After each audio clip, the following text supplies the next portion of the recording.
Sejam bem-vindos a mais um episódio Siga a Música. O meu nome é Vanessa Lopes e hoje vou estar à conversa com Sandra Alves. Sandra Alves é consultora, é moradora do bairro 2 de Maio e é presidente da Associação dos Amigos do Bairro 2 de Maio. E temos o privilégio de estar à conversa com ela.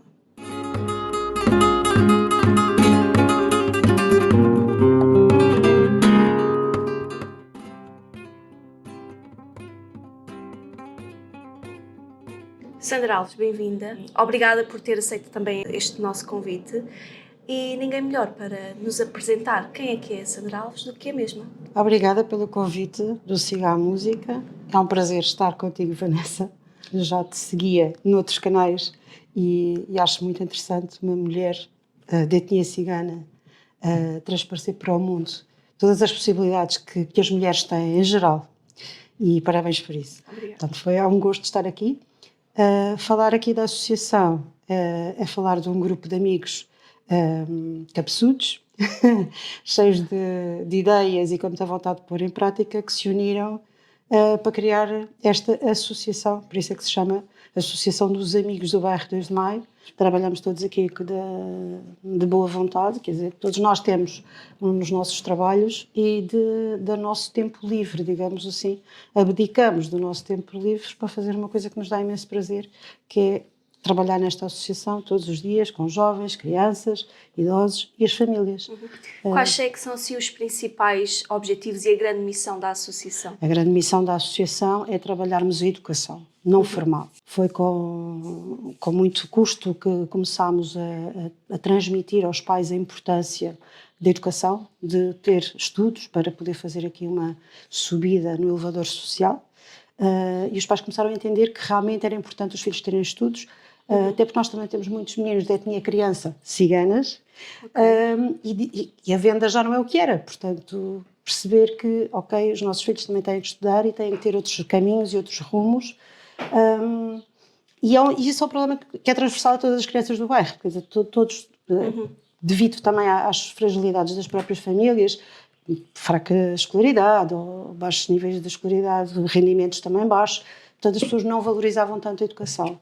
Os meninos começaram aqui a frequentar a escola e agora já estamos numa fase muito engraçada, que é quando eles não tiram aquelas boas notas, já são os pais que nos veem, olha, isto não correu bem desta vez, e portanto já são os pais que nos vêm avisar.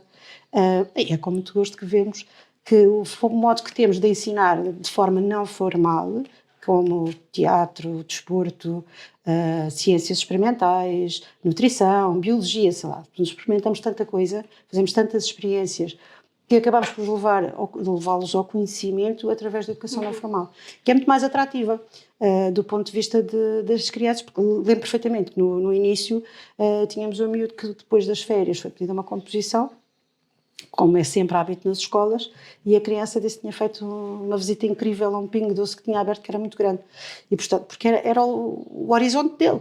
Hoje em dia os horizontes são completamente diferentes, nós fazemos uma semana de férias ativas todos os anos, sempre fora de portas, para terem a possibilidade de conhecer tudo aquilo que nos é possível dar-lhes a conhecer. Não podemos levá-los ao mundo, mas podemos lhes trazer o mundo. Como é que classificaria assim a relação da associação com, neste caso, mais especificamente com os Roma? Consegue identificar assim um antes e um depois do vosso trabalho enquanto associação? Conseguimos ter, com as famílias Roma, temos uma ligação muito próxima. Posso-vos dizer que na primeira festa de Natal que fizemos, ao contrário do que se possa pensar, nós tínhamos muitas crianças, e a única família que foi assistir à peça de teatro foi uma família Roma.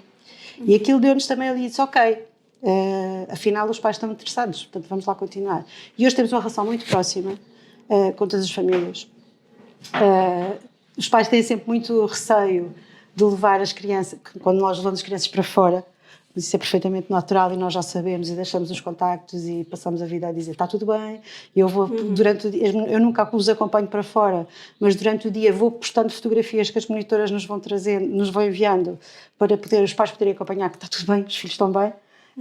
Mas confiam-nos os filhos, confiam-nos os problemas pessoais que já vêm aqui conversar connosco, ou seja, eu costumo dizer que eu falo uma linguagem técnica com os técnicos e sou vista também porque Isto não há discriminação só com o povo roma, basta ser do bairro, não é? Certo. E, portanto, as pessoas quando olham para mim e veem que eu sou do bairro e começam a ter uma linguagem mais técnica, uau, o macaquinho veio do zoológico, que sou eu.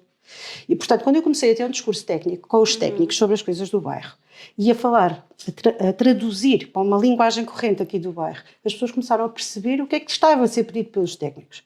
A coisa que mais me afligia era as pessoas irem 2, 3, 4 vezes ao assistente social, ou ao AGBALIS, ou fosse onde fosse, pediam um documento, depois a pessoa chegava e pedia um documento, depois a pessoa chegava e pedia outro documento. A importância da mediação. A mediação é extremamente importante que se tenha uma linguagem técnica com os técnicos, mas que se saiba traduzir essa linguagem técnica para quem não a conhece.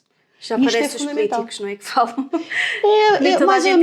É mais ou menos aquela quando está a dar o debate político, a pessoa muda de canal porque não percebe o que é que eles estão a dizer. Exatamente. É a mesma coisa nas escolas. Quer dizer, se uma criança não tem um vocabulário rico em casa por causa da condição de educação dos pais, mas o professor fala com uma linguagem completamente técnica e muito direcionada para determinada, automaticamente se está a excluir uma parte da turma. Não pode acontecer. Eu tenho que saber adaptar o meu discurso a toda a população que eu tenho. Sim, também nem tem a ver só com escolaridade, não é? Tem a ver também com a fase da vida em que a pessoa se encontra. Portanto, Também. O ser humano está em constante evolução e não podemos exigir que capte logo de imediato. E não, às vezes não é, porque cada pessoa tem o seu próprio ritmo. Mas mesmo ao nível do... Se estivermos inseridos numa turma, vamos pensar, numa turma de 30 alunos, já é no secundário, mas ainda assim... Estamos numa turma de 30 alunos, em que 20 vão de férias para outros países, conhecem outras culturas, estão em contacto com outros monumentos, outras línguas. E depois temos ali um grupo de 10 que não vai. A conversa dos professores tem que ser o despertar o interesse nesses 10 que não vai, partilhando com os pares aquilo que conheceram, aquilo foi conhecido. Pegando nessa questão dos professores, como é que... Isto não é uma crítica aos professores, ok? Eles também não têm muito tempo. Claro. Mas como é que tem sido a abordagem dos professores para com este grupo mais vulnerável? Eu acho que aqui tem-se pecado pelo excesso. E quando eu digo pelo excesso, eu não sou a favor da discriminação de forma alguma, nem positiva nem negativa. Porque quando se faz discriminação positiva, tende-se a extremar depois do outro lado. Agora dizemos afirmação positiva. Pronto, olha, é afirmação positiva. Pronto, obrigada. Já aprendi qualquer coisa. Pronto. Mesmo para que não haja este tipo de interpretação. Exato. E, portanto, o que é que acontece? É que muitas vezes o professor sabe que o menino não vai à escola, é da etnia cigana, é tradição, não vou ligar. Não, liguem, por favor. Nós estamos a sentir a falta do seu filho na escola, ele não veio porquê? Esta pergunta tem que ser feita e não tem que ser vista como um incómodo, mas sim como um interesse do professor pelo aluno ou pela aluna, certo. Que é uma fase completamente diferente, não é? Sem ter aqui os papões da CPCJ, não é? Que o aluno não vai à escola durante 5 dias e transmite-se e comunica-se à CPCJ e a CPCJ faz um telefonema e pronto.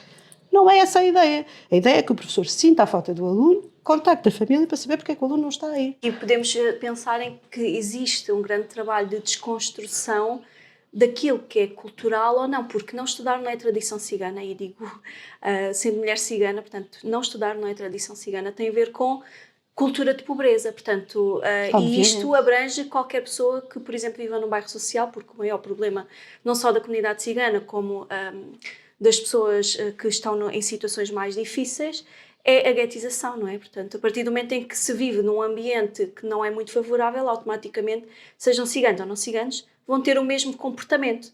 E aí entramos aqui num ponto que é a inclusão, na verdade. O que é que significa isto de inclusão? E passando aqui a palavra à Sandra, o que é que vocês entendem como inclusão e como é que aplicam este termo, que às vezes pode ser difícil de explicar, no vosso território? Para nós, inclusão é a aceitação das diferenças, mas não fazer dessas diferenças algo que nos afaste, pelo contrário, fazendo dessas diferenças a aprendizagem, a experiências e acolhendo coisas como o meu vizinho do lado, infelizmente, faleceu o irmão.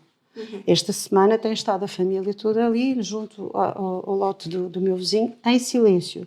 E, curiosamente, não se ouve barulho das televisões ali à noite, não se ouve música, não se ouve nada. Porque há um vizinho que está de luto e nós respeitamos.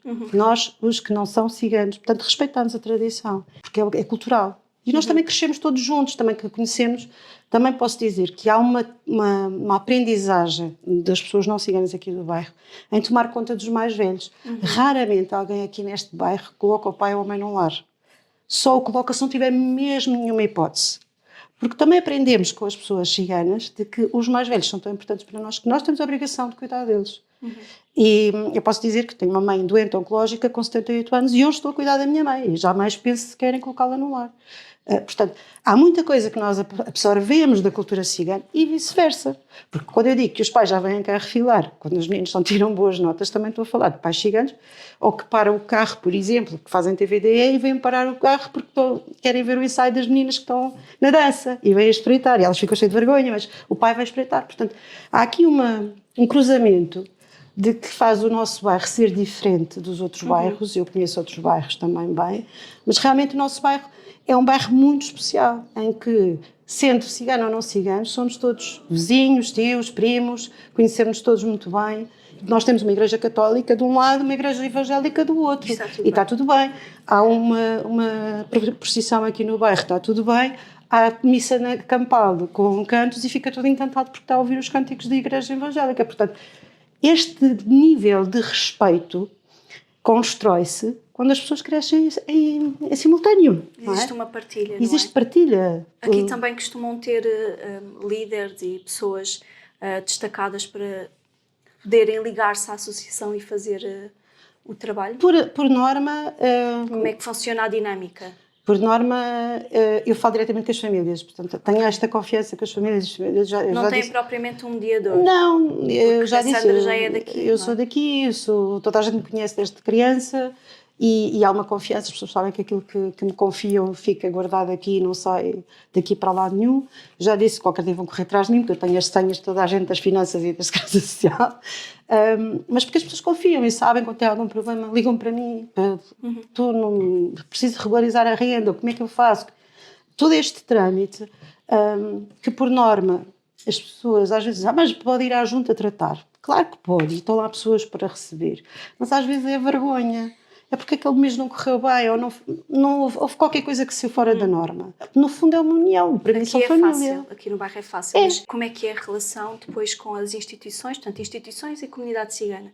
Ou seja, a junta, por exemplo, como é que funciona? Funciona muito bem. De fora para dentro? De fora, eu acho que funciona bem, porque a nossa junta também, para além de ter muitos funcionários ciganos na junta, não só nos administrativos, mas também nos CAFs, portanto está uma relação ali muito aberta da junta também. E, portanto, é fácil. Nós até as gírias ciganas usamos, portanto, usamos um bocadinho aquela linguagem que nós vamos adaptando, não é? Como é que está a tua Romi? Está cheia da perna? Portanto, são coisas que nós usamos no nosso dia-a-dia, na nossa linguagem aqui do bairro, que assimilamos da cultura roma. Consegue dar, assim, um exemplo de um caso, assim, de sucesso que se recorda, assim? Filipe Carmo. Posso dizer o nome dele, conhecido como Lindinho. Quando era pequeno era um autêntico terror, dava-nos cabo da cabeça. Mas assim, de uma forma que eu nem vos consigo explicar. Não havia esperança? Não, sempre houve esperança, porque ele sempre se demonstrou muito inteligente. E concluiu o 12º ano e foi trabalhar para os CAFs da Junta de Freguesia e é um miúdo 5 estrelas impecável. Portanto, esse é o nosso. Depois temos o Diego. O Diego também era um terror, também não nos dava sossego e hoje em dia é o braço direito do pai a trabalhar na Relote. Que estratégias é que utilizaram para conseguir... Olha, com o Diego foi fácil, foi. Se tu não te comportares, não te vamos poder levar às férias. E houve um ano que ele não foi às férias e no ano a seguir fez um esforço enorme e veio às atividades todas para ir às férias. E depois de ter ido às férias disse, agora não venho mais. Mas o objetivo foi conseguido. Ainda no sábado foi o Arraial, ele esteve aqui e estava a dizer, ei, eles agora têm tanta coisa, nós não tínhamos nada. Nós quando começámos tínhamos muito pouco. E realmente os mais velhos, nós levávamos, por exemplo, para os Jogos Desportivos de Lisboa, de autocarro, e a pé, e com mochilas às costas, e eles agora, quando vão para algum lado, juntam se for preciso dar autocarro, eles dizem, quando nós começámos não tínhamos nada, vocês agora têm tudo, e não aproveitam, não dão valor. Vão dar como eles dão agora, não é? Então, não sei quantos anos depois, mas esses são casos que para nós são casos de sucesso. Se tivesse que identificar assim, alguma necessidade aqui no bairro, alguma problemática, qual seria... E como é que poderíamos ajudar? A maior problemática é o absentismo escolar e o abandono escolar ainda em tenra idade. E isso para nós tivemos um projeto BIPSIP aqui, que foi a aceleradora TEC, em que tivemos aulas de formação na Faculdade de Arquitetura. E houve miúdos que até eram bons alunos, mas acabaram por abandonar a escola, por vários motivos. Não é só porque são de etnia cigana. Não, é porque às vezes também sentem que não conseguem acompanhar, ou porque de alguma forma não têm possibilidades de, por exemplo, ter um explicador fora, e acabam por abandonar. E esses miúdos integraram essa formação, e um dia vou chegar a casa e vejo 3 deles a irem para a faculdade e dizerem: bora que estamos atrasados para a faculdade. E eu pensei assim, estes miúdos podiam perfeitamente ter ido para a faculdade, qualquer um deles. Eram muito bons alunos. E a maior parte deles nós conseguimos direcioná-los para processos da RVCC, para processos de novas oportunidades e formação de adultos, e cada um está encaminhado à sua maneira. Era muito importante começarmos a abrir os horizontes de que o IFP, por exemplo, com todo o respeito, mas funciona de uma forma muito estanque. E isto não se pode ser estanque. Para se voltar a atrair as pessoas, para se sentarem no banco da escola, daquele mesmo banco de qual eles tiveram medo ou receio ou alguma frustração que os afastou, temos que ter outra forma de os envolver. Seja pela prática, pela motivação, não desistir logo à primeira. E incentivar a prática, incentivar aos estágios, incluir as pessoas profissionalmente. Isso faz falta. Também porque existe muito aquela ideia, não é? Eu já ouvi isto de muitos professores, que é a primeira falha, é cigano, já não vale a pena, porque não é? Começa na escola, não é? Quando o aluno falta, e o professor o primeiro dia não diz nada, o segundo dia não diz nada, o terceiro dia não contacta os pais, mas ao quinto dia faz uma chamada para o diretor, que por sua vez comunica à CPCJ, está tudo dito. Não, o professor, se o aluno falta ao primeiro dia, ao segundo dia o pai não diz nada à mãe, ao terceiro dia tem que ligar para saber o que é que se passa, a criança pode estar doente, o que é que aconteceu. Portanto, temos que começar logo pela base. E a base é sempre pela educação. Quanto mais novos, melhores. Exatamente como na creche. Não é obrigatório ir à creche porque não há faltas. Ok, mas se uma criança de etnia cigana está inscrita na creche, vai a primeira semana e depois está 3 semanas sem aparecer, o que é que se passa? Até porque aquela vaga pode servir para outra criança. Será que a mãe quer continuar? Será que a mãe tem disponibilidade? O que é que se está a passar? A criança não está cá, foi de férias? Qualquer coisa. É a obrigação dos pais contactar. É. Mas se os pais não contactam, tem que ser também do interesse da instituição saber o que é que se passa com o seu utente. Sim, e tem que se perceber que nem todos os pais tiveram a mesma educação. Exatamente. Nem todos partimos do mesmo ponto de partida. No meu caso, se eu fosse... se os meus professores pensassem assim, eu nem sequer tinha concluído os estudos. Portanto, obviamente. Eu felizmente tive professores que se importaram e eu sofro disso, não é? Portanto, os meus pais não davam essa importância à educação. E a certa altura foram eles que fizeram esse trabalho de campo e ao qual sou muito grata até hoje. Portanto, eu acho que é importante isso, é que os professores questionem porque é que coisas acontecem de certa e determinada forma, porque tudo tem uma razão. Portanto, se não houver ninguém demonstrar que existem outros caminhos e outras opções, a criança cresce com aquilo que tem. Sim, nós somos fruto do ambiente onde estamos envolvidos. Obviamente. Acho que há muito esta necessidade de focarmos na solução e não tanto no A, B ou C, faz isto e aquilo, no problema, mas mais na solução e ter uma postura mais construtiva, não é? Não tão destrutiva. Sandra, aqui para finalizarmos, se houvesse a possibilidade aqui de conseguir propor uma política pública, seja ela ou até mesmo uma iniciativa nacional para promover a inclusão das comunidades ciganas, qual seria esta política pública? Eu vou dizer uma coisa e de seguida vou cortar os pulsos para não digo a ninguém. Eu imporia cotas. Um assunto muito polémico. É um assunto muito polémico. Eu sou completamente contra as cotas, mas por outro lado eu percebo o regime de cotas. Quem está a recrutar, receber 10 currículos, chama 10 pessoas. Se chegar uma e falar sem sotaque, se calhar aquela vai ser a contratada. Se chegar uma brasileira, com as mesmas capacidades, mesma técnica, o mesmo currículo, começa a fala português do Brasil, já não vai ser contratada. Se chegar à vez de alguém que tem sotaque de etnia cigana, já não vai ser contratado. E já nem vou falar dos africanos, exatamente a mesma coisa. Quando passamos por estes caminhos, isso acontece naturalmente. Há males necessários. Houve cotas para pessoas com deficiência e a verdade é que os dados indicam que, a partir do momento em que houve cotas, a empregabilidade das pessoas com deficiência aumentou. Portanto, e são pessoas que estão inscritas no centro de emprego, logo estão aptas para trabalhar. Portanto, isto quer dizer alguma coisa. Eu também não era muito a favor, mas se formos pensar melhor sobre isso, é que sem cotas as pessoas não estão lá. Então, se calhar, pode não ser tão orgânico como nós gostaríamos de ser. Agora, se nós imaginarmos que vamos ter cursos profissionais para determinados grupos e que desses grupos essas pessoas vão ser integradas no mercado de trabalho, com estágios, porque existem cotas para esses estágios, a probabilidade de conseguirem estagiar é muito maior do que se não houver uma cota. Porque lá está, vamos à tal história dos currículos. As entrevistas são todas brilhantes, mas depois cada um tem um sotaque diferente, eu vou escolher aquele que não tem sotaque. Há pessoas que nem chegam às entrevistas. Há pessoas que nem chegam às entrevistas. Quantos currículos vão sem fotografia porque ninguém quer que se saiba à partida ou que ser excluída à partida por causa da sua fotografia? Tudo isto causa, se calhar, a necessidade da criação de uma política de cotas. É muito fácil dizer que os ciganos vivem de subsídios. Nós sabemos que na média nacional não chega a 3%, mas é muito fácil dizer que não querem trabalhar, mas não vemos ninguém a dizer que não, houve 5 oportunidades de trabalho e ele recusou as 5. Não teve oportunidade sequer nenhuma, quanto mais 5. Portanto, se calhar temos que desconstruir a coisa e começar de frente para trás para perceber o que é que estamos aqui a falhar em termos de políticas sociais para que estes jovens sejam incluídos no mundo do trabalho. Precisam de formação. Ok, temos que saber o que é que eles querem fazer. Não é? Fazer uma formação a metro e depois dizer, olha, só temos vaga para pedreiro ou para pasteleiro. Se não é aquilo que ele gosta, vai estar a aprender a ser calceteiro ou pasteleiro se não gosta daquilo. É tudo muito padronizado, não é? Atiram assim. É muito padronizado. Não há preocupação da participação, de ir aos locais, de conversar com as pessoas, de perguntar qual é o teu objetivo, o que é que tu gostavas de fazer. Com o que é que te sentes bem? Onde é que te imaginas daqui a 5 anos a trabalhar? Perguntas destas, feitas a jovens, com toda a certeza que eles terão respostas. E se calhar temos que começar a preparar políticas sociais, políticas de formação, políticas de integração no mercado de trabalho, direcionadas, mas participadas, que é uma coisa que não acontece. Que mensagem é que deixaria aqui de incentivo e inspiração para quem nos ouve? Não desistam nunca, porque eu que tenho uma teoria.